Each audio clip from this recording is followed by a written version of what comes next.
fomentar el empoderamiento de las mujeres, puesto que la igualdad de oportunidades para las mujeres pasa inevitablemente por la participación y representación en los puestos de toma de decisión. Son estas las razones por las que me he embarcado en esta candidatura,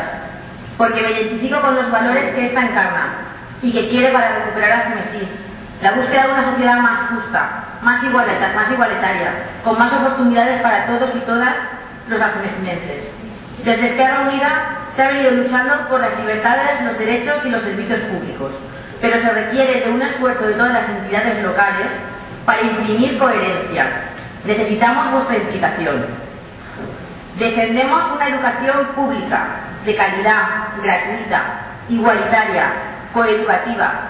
laica, personalizada, integral, inclusiva y democrática,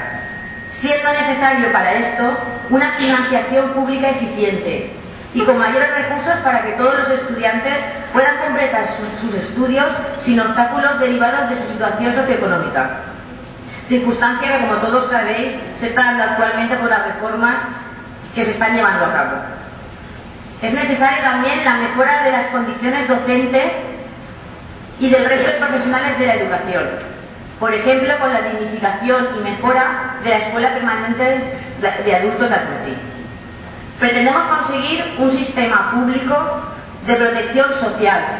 aumentar los recursos y ayudas a las personas en situación de dependencia, a sus familias, a aquellas con diversidad funcional y a nuestros mayores, a través de propuestas como la de la construcción junto al actual centro de día de un centro para mayores,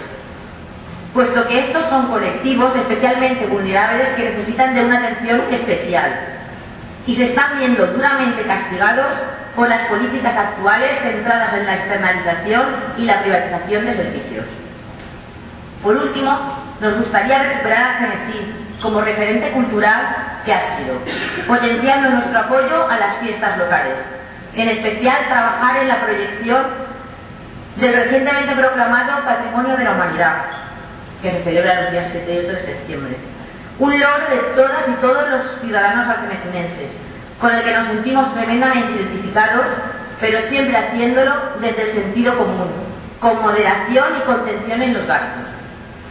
Confío en cada uno de los hombres y mujeres que conformamos esta renovada candidatura para hacer frente a los desafíos que se nos presenten de ahora en adelante. Y en Pere Blanco como la persona más capacitada para hacer posibles todos los objetivos que defendemos para recuperar Algemesí.